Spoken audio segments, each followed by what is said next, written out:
So, everyone, I am thrilled, just so thrilled to share with you this next wonderful guest. You'll see her up on the screen. I followed her for years. She is a beacon of inspiration and heart to me. I admire her. I admire her courage. I admire her strength, her creativity, her spiritual practice, and her vulnerability. Uh, it's just remarkable to me every time I watch something or listen to her. I'm so moved because of her genuineness. She's not, I don't ever have a sense that she's forcing something. I always feel her heart and I feel her authenticity in all that she says and all that she does. So we're going to talk about today, in keeping with the theme, permission to embody your influence and create a powerful legacy. Mm. So let me tell you a little bit about Danielle LaPorte. She is the creator of the Heart Centered Membership and the Heart Centered Leadership Program, with 400 plus leaders in 30 countries, hosting conversation circles, retreats, and workshops in all kinds of communities and businesses. She's a member of Oprah's SuperSoul 100 and the former director of a futures studies think tank in Washington, D.C., where she managed a team creating global scenario plans. She now speaks about the intelligence of the heart. Her most recent book, How to Be Loving When Your Heart is Breaking Open and the World is Waking Up, is also an audiobook and an ebook with a companion journal. She's a multiple best-selling author with the Firestarter Sessions, White Hot Heart, White Heart Truth, and the Desire Map, and producer of dozens of meditation kits and online programs for spiritual support. Her podcast, With Love Danielle, often ranks in iTunes top 12 for wellness. Most of her offerings, from the Heart Centered membership to classes, are on a pay what you choose basis. Named one of the top 100 websites for women by Forbes, millions of people a month visit daniellelaporte.com. And Danielle models paying it forward and being of service through the work, through her platform. And her charities of choice are Ally Global, helping survivors of human trafficking to rebuild their lives, Trees Sisters Reforestation Projects, and V-Day, a movement to end violence against women and girls. And she lives in Vancouver, British Columbia, and you can find her on most places on social media at Danielle LaPorte. So please put your hands together and help me welcome Danielle. Wah! And the crowd goes wild. Thank you. Thank you. Welcome. So you have had an illustrious career. When you look back at your younger self, what would you have said anything to her differently than what you feel now? Would there have been any words of wisdom that you would have said to the younger Danielle? Oh, yeah, but it wouldn't have made a difference. She would not have listened. Like, whatever. Um, yeah, I wasn't that interested in peace. I thought peace wasn't very sexy, and that simplicity was simple. It's for Mm, simple people. And now peace and simplicity are like the hallmarks of my life. I mean, there's mm, other things. There's spice and fire and a lot of beauty in there. But what would I have said to her? Nothing. I wouldn't have said much. I mean, she wouldn't have believed me. She wouldn't have right. heeded it. I think she had to burn through what she had to burn through. I would have given her some practical advice, like, girlfriend, learn about compound interest. And um, but it all worked out, it's all good. I don't feel though that I've had this illustrious career. Like I don't I don't see that. I feel that Mm, I've had I have I've worked hard, I've struggled, I've been blessed, I have gifts there's a lot of loving people in my life, and I'm right with God at this point, Mm, like, mm. my inner world is great.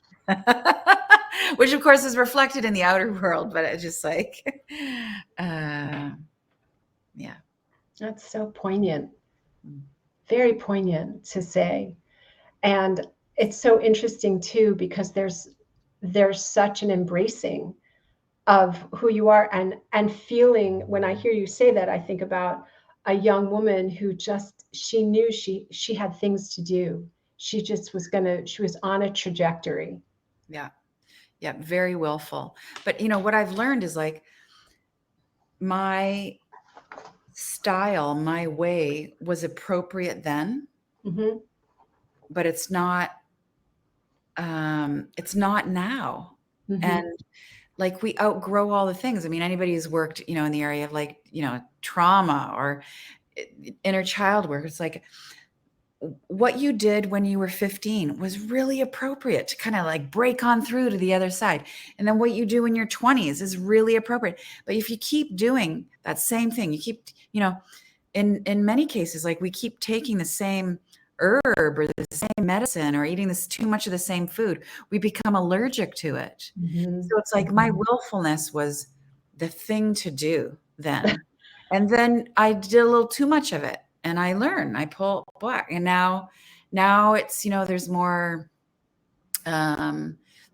receptivity, Hmm. and maybe that'll last a lifetime. Maybe I'll outgrow receptivity as the way to do things and it'll be total silent. Maybe I'm just going to evaporate, but still be an influencer. I don't know. Be an influencer from the other side. Yeah. Yeah. Well, it's really remarkable how I often say that there's cosmic breadcrumbs Yeah. throughout our life. So when you look back and when you see where you are now, like this book, when I think about, the desire map, right? It was a guide to creating goals with soul. Mhm, So there was that thread mhm. all throughout your work. And so the when you think about that, do you feel like that was so organic? Do you feel like there was, yeah. Yes, so organic, so organic. And I mean, if anybody is resisting their own organic flow, I'm here to say, like, it's really worked out for me to trust organic. Like, in those, uh, everything I made because I needed it and I wanted it. It's like I need a day planner that includes your soul. So I made one and that became like a business thing for a while. I want a holistic goal setting system. So I created it. It worked. I mean, I lived that. And then I outgrew that. I was like, I need something that's more than about being happy and Mm, more than just about feelings. I want higher consciousness. I'm interested in embodiment and virtue. So I made that. Plus, how I'm designed. This is all in my astrological imprint is all of this Virgo I have. I love systems. I love methodologies. I love a good track. And so I systematize things mm, based on like my own suffering and happiness. Yeah. mm. Oh, it's beautiful. It reminds me of, I read this too before we got online, and it says, I've had to fight for my joy. These days I fight less and flow more. I'm a terrible manager, but a good leader. And then you go on to talk about music. Mm. So it's did you have a growing edge with being so vulnerable publicly? Uh, I've always been vulnerable publicly. I've always been very transparent.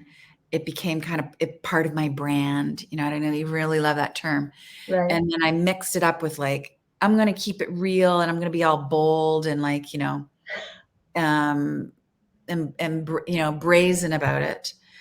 And it's the only way for me. It's the Hmm. only way. It's just, I feel false otherwise. I feel sneaky and shrunken. Mm. It's like there's this beautiful Rilke quote. He says, I do not want to be folded, for where I am folded, there I am a lie. And I Oh, just never, isn't that beautiful? I just wanted to be like, mhm. this is what Yeah. I'm learning. And it's worked because, I've always been very clear. I didn't always get it right. And I'm sure I've caused some harm along the way, but I've always been very clear. I'm here to serve. I am here to be part of the new earth. I want to be the antidote. I'm going to leave this place better than I found it. And so I just like, I just learned something. Let me tell you, I figured something out. I'm suffering and I was suffering and I got to the other side. I want to show you how I did that. Mm. And I'm still doing that. That's still the way. Well, Yeah. thank God you are. Thank you. Thank you for doing that and for allowing that to be your quote unquote brand so that there's a way for people to see that it's possible because I feel like there's so much shame in our world system. There's so much, it's like a trauma's the foundation, and Mhm. there's this judgment so that people end up turning in on themselves with self-loathing, self-judgment, having to be perfect. And when someone like yourself says, hey, come here, sit down, I want to invite you in, be with me, this is how I got through it, it's so helpful. Mhm. Mhm. Well, everybody's going through it. Yeah. I think I'm interested, these are the characteristics I look for in a teacher. I want to know that they've suffered. Mhm. Otherwise, I don't believe them. Like, have you begged for mercy? Otherwise, there's no initiation. There's nothing to talk about. Otherwise, you're a broadcaster of other people's information. Some people have that role. They're curators, and that's great. I don't, but I don't want to learn from curators. I'd be Mm. inspired by curators, but I'm interested in someone suffering. I'm interested in the story they tell about their suffering, Mhm. how they hold it, and if they tell it at all. Because there's lots of visible people out there, and I think they don't talk about that thing they went through with the addiction with the thing, and it does make them a better teacher. But they'd be a phenomenal teacher if they just really came out about their stuff. I love that. And yeah, yeah, and And so, gentleness. I look for gentleness. yeah, that's why we both love Michael, Reverend Michael, because he holds that.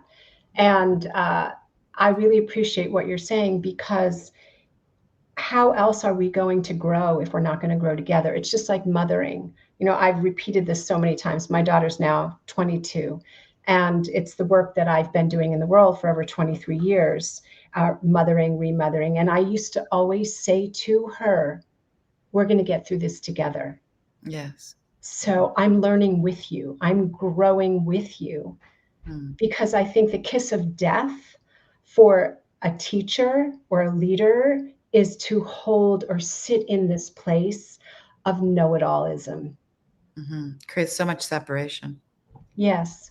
And with your book and your work, you allow people, you invite them in, and you Mm-hmm. give them a way out and through.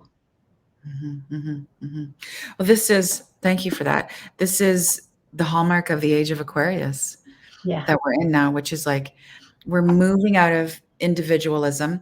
It was beautiful, it was necessary. Now it's gotten toxic, Mhm. got to fall. And now it really is like united we stand. I think what we don't want to hear in that beautiful overused phrase, misused phrase, united we stand, divided we fall. It's like united we stand, divided we all go down. Mhm. It's not just like some of us united get to rise. We'll be united and they can fall. No, we Yeah. all got like no man left behind. We all Mhm. got to get this. That's really the call of these times. Yeah. I couldn't agree with you more. The polarization, it is real, and it's a call. It's absolutely a call for greater love, and to look for the similarities instead of the differences, and to get off the sides. So your book that emerged, will you speak about how that emerged and share more about it? It's so beautiful. I've been reading it and I was like, oh my God, she's speaking my heart. Is she reading my my journal? Yeah. I bet it's totally your vibe. Yeah. How to Be Loving, I think, really is about reverence. And people who get into it say, I thought it was going to be this book about relationships and how to be a more loving person, which we get to, but it's really about reverence for your messy, sorry, beautiful, brilliant self, And, your point about how you would mother and parent, it's like, we're going to get through this together.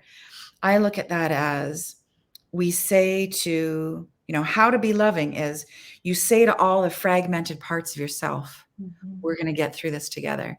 So you say to your anxiety and your neuroses and your beautiful, big, audacious dreams and your fears and your obsessiveness and your greed and all the stuff you don't really want to look at, we're going to get through this together.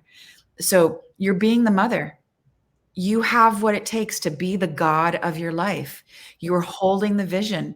You're the parent. You can accommodate and heal and carry and transmute all that stuff.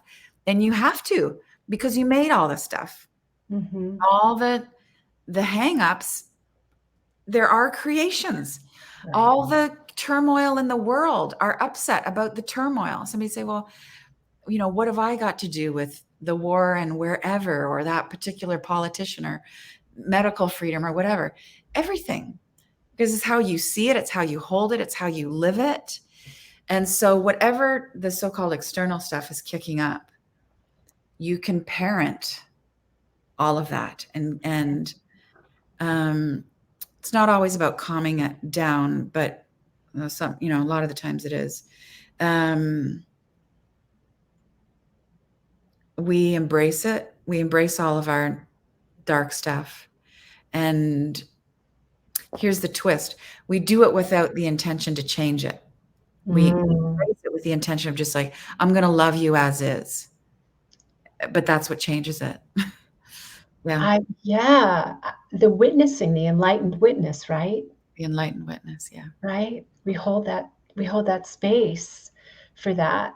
And then it's like when, I don't know if this happens for you, but when I'm having feelings, if somebody says to me, calm down, I'm like, get away. Like but if somebody is able to hold that, or like even with a child, I'm sure you experience that. If you are able to just bear witness, they'll move through it. And I feel like there's this discomfort in our world with the ugly feelings, with the places that we want to hide, those shadow parts or the tears. And so I love what you're saying, because when we can put our arms around it, it relaxes. Exactly. That's exactly how I speak of it. When you can put your arms around it, when you bring it into the heart, all we need for it to do is relax. It's like, you don't need your doubt to be turned into faithfulness. And you don't need your fear, all your little fear monsters, to become courageous and enlightened. You just need them to calm down. And they can come with you. Your motley crew of all your emotions, they come with you. But you can't push them away. You push that stuff away and it rules you. It becomes anxiety. You'll say things you didn't want to say. You'll date people you cannot believe you dated. Yeah. Yes. Hindsight's always 2020, right? You're like, oh my God, I can't believe that. What was I thinking? Yeah. Right. Yeah. So with your book, I believe that books take us on a journey. And when you're writing it, did you find that because you were moved from within to write this book, and did you find it took you on a journey? And can you speak about that? The book was really difficult to write because the world was seriously falling apart while I was writing it. So there were some days where I'm just like, I'm trying to save people's lives. We're all Mm. trying to figure out what's going on. It's, we're meeting in our living room. We're not meeting in our living. So it was arduous that way, just pulling that off.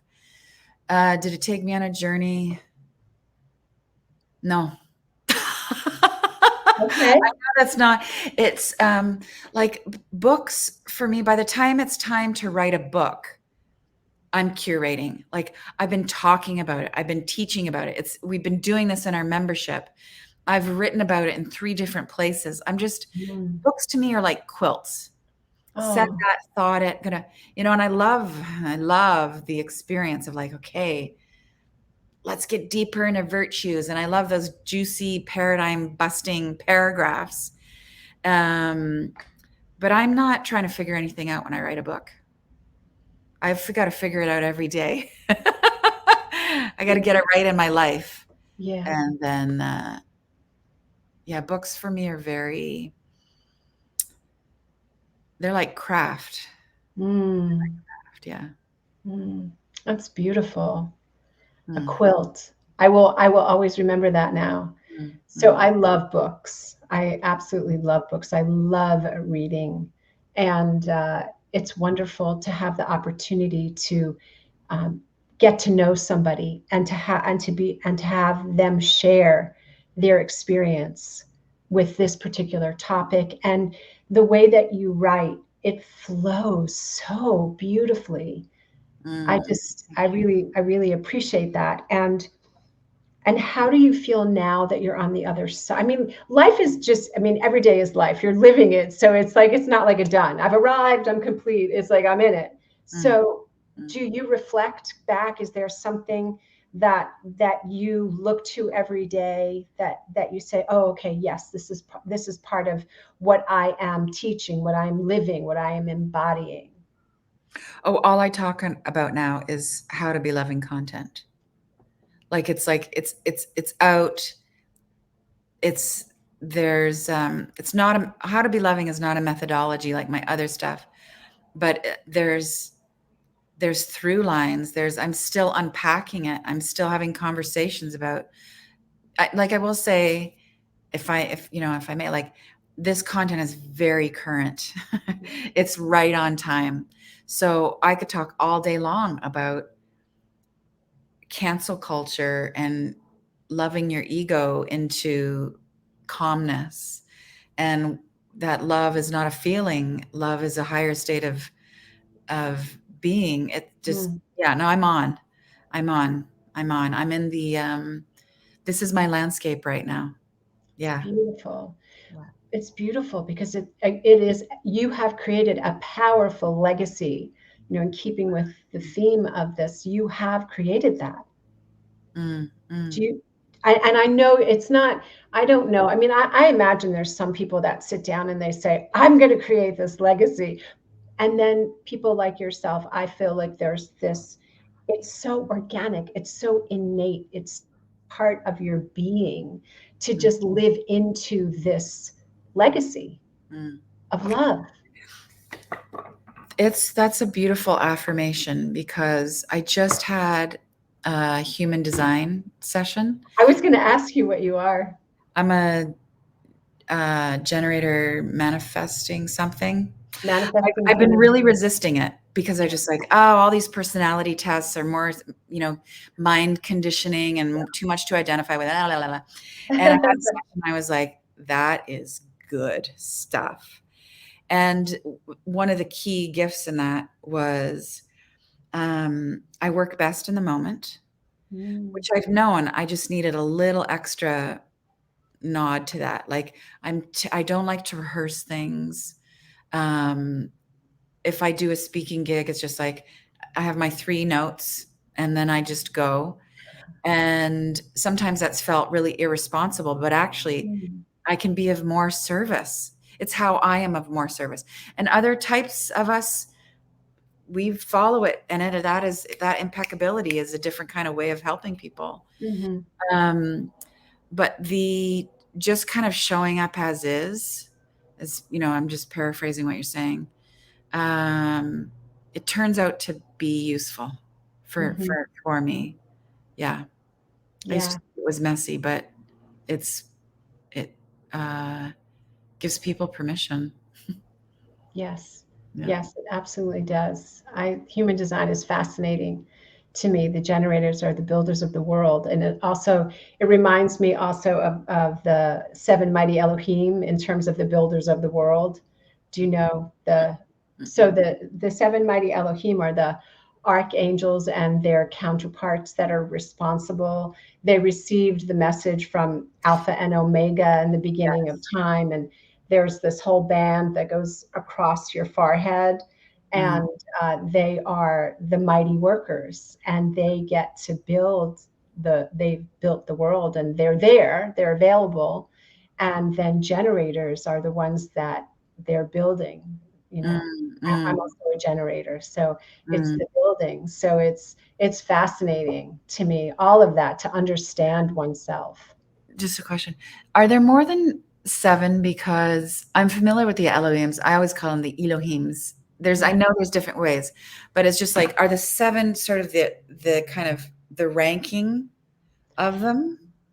I believe so. I don't want to Mm, speak out of turn, but I know that I took a class and I have a book, and it's called The Seven Mighty Elohim. And I'm sure there's other, ranking, archangels and, that exist. So, but what I loved about that is that they have the masculine and the feminine. So they always it's called the archai, or the feminine counterparts. So it's the opportunity to really again engage in the masculine and the feminine, and to be in that dance, mm, mm, right? mm, It's so wonderful to have that opportunity to really embrace all of oneself.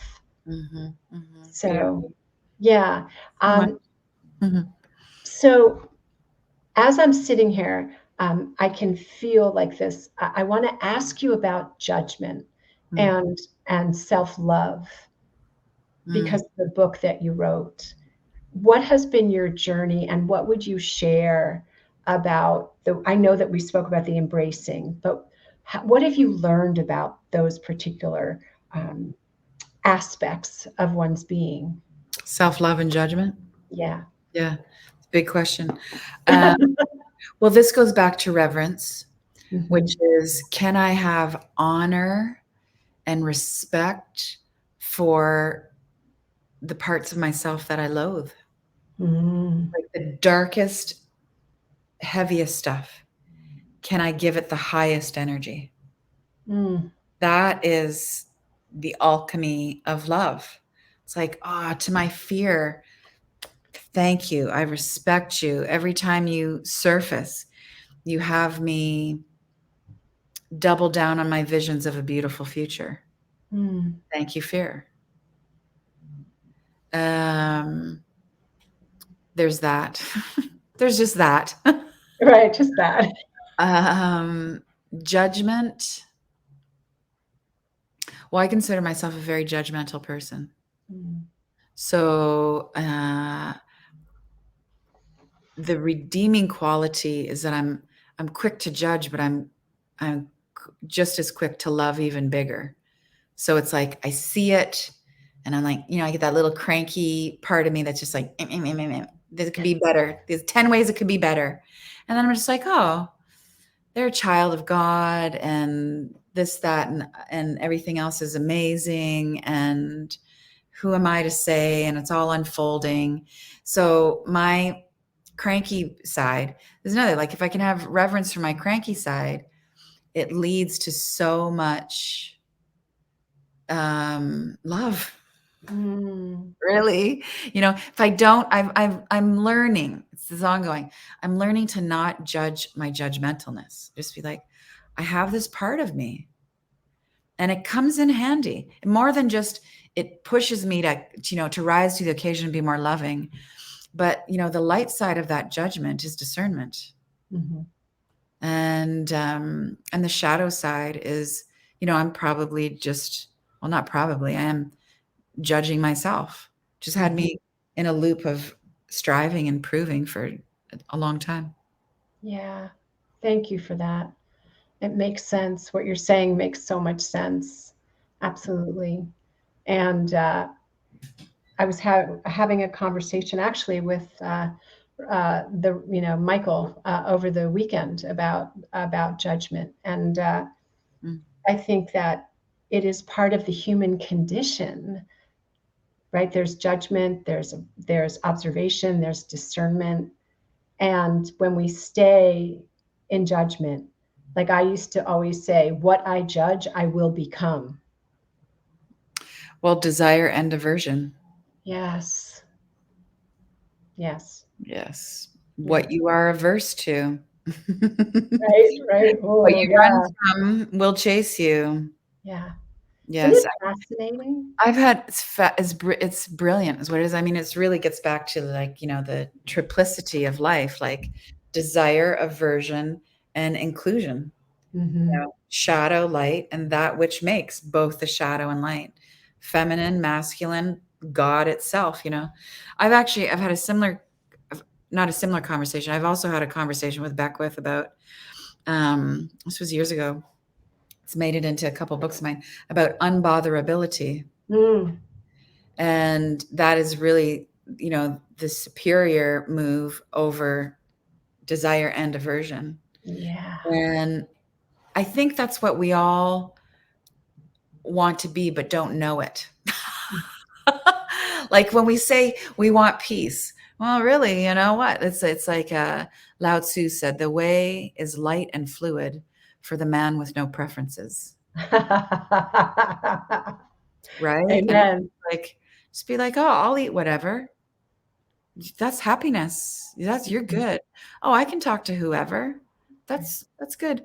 And it's more than good. It's amazing. And this is part of this brings up the shadow side of boundaries in our culture. I think we're becoming overbounded. Mm-hmm. Yes, Mm-hmm. have boundaries, but don't stop there. Like boundaries, I think are developmental. They're you get to them on part of your journey, and then you actually kind of ditch them after a while. Because you embody them.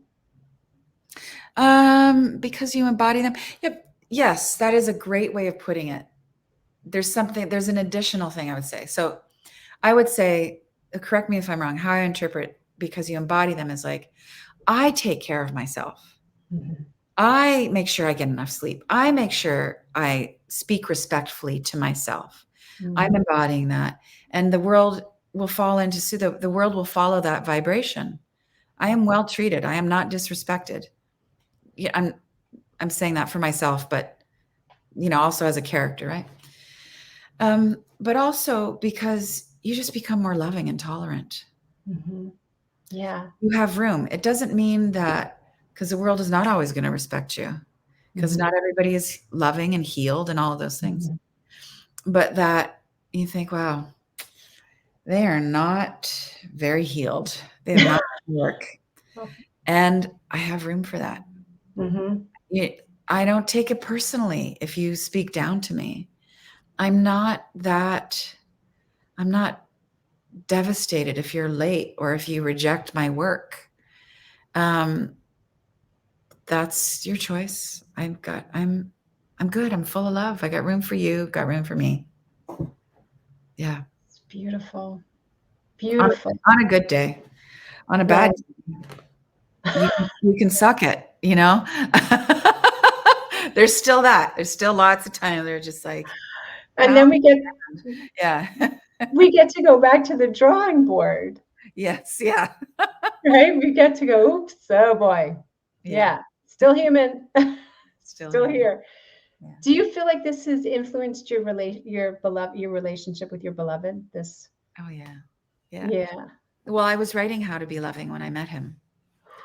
Yeah. Like it was just I think once we really started dating, he didn't know what I did. It was like 3 or 4 dates in when I was like, "Oh, I'm a writer."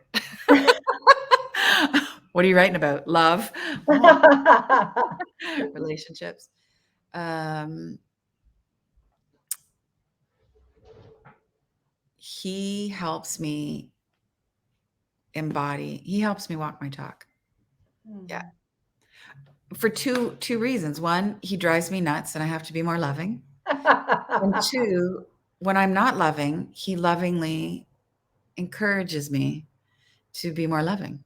Mm. And then there are sometimes he's like, "Oh, you could have been a little more heart-centered in the way you talk to that person." It's never like this. It's always when I come to him and say, "Ah, I'm in this tangle and should I and hire, goodbye, hello, all the Mm. things." And he'll say, "Well, what would heart-centered do?" And I'll go, "Oh, right. Right. What would compassion do right now? Huh. Yeah. It's beautiful. Yeah, it It's is. It is beautiful. beautiful. It's the highest purpose of love when you're in a relationship, to be able to have a partner that draws you forward because they see who you are, Mm, mm, mm, yeah. right? It's beautiful. So great. He was Oh, worth the wait. He waited a long time for him. It's worth it. Yeah. Yeah. that's wonderful. Well, you two are beautiful together. So Mm, it was just wonderful to meet him and to see both of you together. mm, mm, So I'm honored. mm. And thank you. Thank you for being here. Is there anything before we bring this dialogue? I look forward to more, but in terms of this dialogue, is there anything else you would like to share? Yes. The awakened heart of the mother, permission to embody your influence and create a powerful legacy. I think that the most obvious, accessible, consistent, evident example of Christ consciousness lives in mothers. Mhm. Yeah. Like if anybody has any curiosity, like, what is Christ consciousness? I say, well, Jesus, the Christ, embodied it, and the Buddha embodied it, and so many mystics and avatars. And you, as a mother, embody it. Mm, We know it, we can taste it. We're not it all the time. right. But when we tap into that unconditionality, when we would, I mean, it's that place you would die for them. Yeah. You take a lot of shitty treatment and you transmute them. You take a lot of shitty treatment without resentment. You're Right. holding space for them to emerge. And we know it. We are it. We take, we speak it, we cook it, we embrace that way. And I think, I heard somebody recently say, you can have unconditional love for your children, but all other kind, not for anybody else. Mm, No, no, no, no, no, no.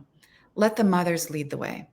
yeah. The way we love our children, God is calling us to love ourselves that way, our partners that way, the politicians, the trees. And Mm, we can do it. If we can do it with our children, we can do it for humanity. That's the call. yes. Oof. Yeah. Oof. Mm, Mm-mm. thank you. Thank you. Oh, thank you, Wendy. So good. Mhm. Thank you. Magnificent. Wow. Wow, wow, wow. Mm. Thank you. Thanks for being a reverend. Absolutely. Absolutely. I am back with it, it's your soul. It's a soul, such a soul call, really. Yes, has to be. So I thank you for being with us, Danielle. Thank you so much. Thank you for the body of work that you have brought to all of us, that you make it possible.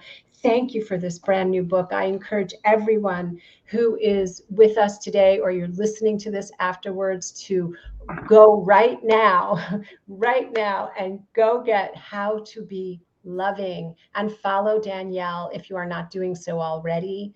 Follow her and stay connected so that you have the opportunity to be more loving to yourself, to be more loving to your children, your partner, the world. It also reminds me of Howard Thurman, Dr. Howard Thurman, I love so much, be more loving in my heart. So, Mm. yes, Yes. bless you. Good. Bless you, bless you. Bless Thank you, you. Wendy. Thank you. Yeah. Thank you, everybody. Thank you. Yes.